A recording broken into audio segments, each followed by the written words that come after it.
512. We hope that we've encouraged you to shop Austin's many great local businesses for your gifting needs this holiday season. But if you're still deciding on which ones to support, Parker & Scott is involved in the ATX Small Business Passport to help you navigate some of Austin's awesome creators. It can be overwhelming. We understand. Like Jackie Swanson of Burlap and Twine. She and Jess Hazley are joining us to tell us more. Y'all, good morning. Good morning. Good morning. Lovely to have you back in the studio, Jess and Jackie. So thrilled to be able to meet you. Jess, first question for you. Just tell us a little bit more about this initiative, if you would, and the passport aspect. Yes, so this is our ATX Small Business Passport, and what this does is it helps you explore local businesses, shop small, and support all of Austin and our wonderful small business community. Which is wonderful, and just do a reminder for me of Parker & Scott. Yes. So the way that this works is there are 13 participating businesses. They're all listed on the back of this beautiful passport. So you go to that business, you purchase something, and then you get a fun little stamp.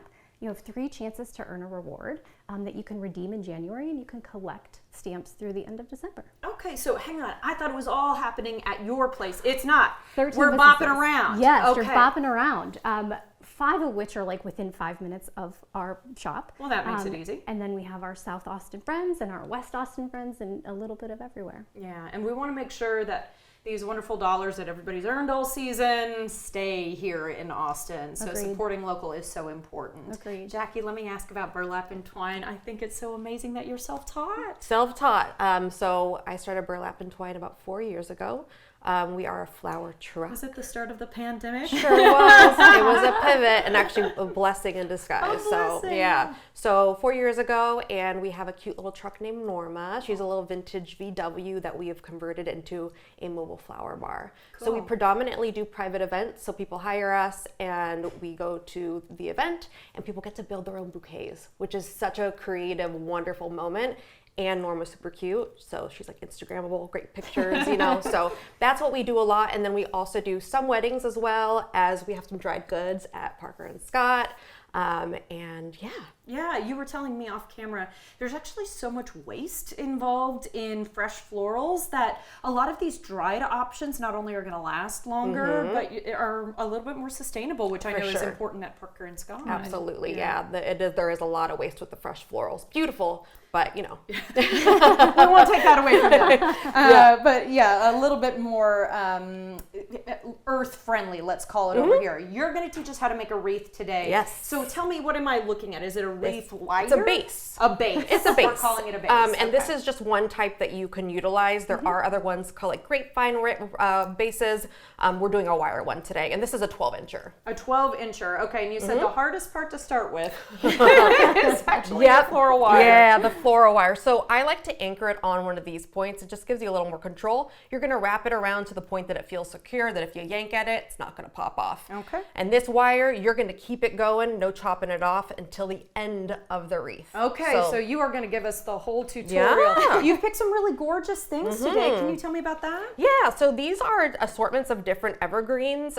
Today we'll be using this incense cypress, but you can even go, a little clue is you can go to a local tree lot and sometimes they will give you scraps, again, more sustainable. Yeah. And you get them for free. They've got lots of pine. Yeah, a lot of pine. A lot of pine. Ah, that's really clever. So today we're going to be using this guy. So the biggest thing is you want, with this one, you actually can rip apart. If you have something more branchy, this is where these come into play. You want to almost make like a ponytail. You don't have to get too crazy about it. And then you're going to take your floral tape. I've had practice. Okay, that's good. Yeah. You're going to take your floral tape and then you're going to wrap it around. So floral tape is an important piece of the whole pie. Yep. And you go around, and this is going to be your first piece. Okay. It doesn't need to be beautiful. The tape is going to be hidden, so don't worry about that. Okay. So you're going to place it onto your form with your wiring, and you are going to wrap this puppy around about 3 times. Make sure you're pulling it tight. And you're going to go down the stem, so when you do your next bundle, you're in the vicinity of, if you will. Gotcha. So I'm gonna be using some seagrass on top. We're gonna overlap it slightly. Beautiful color combo. So we're doing non-traditional colors. So, you know, it's very inclusive and you can use it again and again. And I'm seeing that the floral wire can come back up the stem a little bit, but then you're going down. Yep, as long as you're going down, as long as it's secure. So if like you even want to pick it up at some point and see like what's going on there, is the spacing okay? It's great to map it out. And then the last one I'm gonna do is this incredible little bundle that I have pre-made. Oh, it's gorgeous. Yeah, it's wonderful. What's in it? So this is straw flour, then we have a little bit of pampas grass, wheat, and these cute little bunny tails. So again, we're gonna slightly overlap and then we're gonna twirl, twirl, twirl.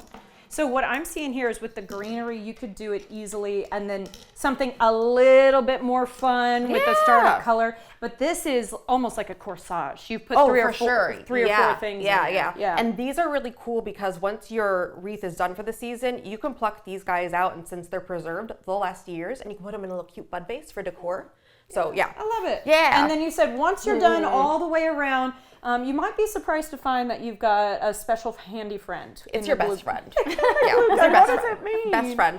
So like if you make a mistake, if you pick it up and it's mapped out and it's not quite, you know, space, if you have too much space in there, you can yank some more greens off, tuck it in, glue it in. Glue. Yeah, so it saves you. So there is no way to mess this up. I've got to show the finished product. Look at how gorgeous this is, everybody. So you do beautiful. incredible Thank work. you. It's so fun, and anybody can do it. Yeah, you can make a wreath at home. You Believe can in do yourselves. She learned off YouTube. We can learn from Jackie. Yeah, All just right. have fun. Just real quickly, what else y'all offer?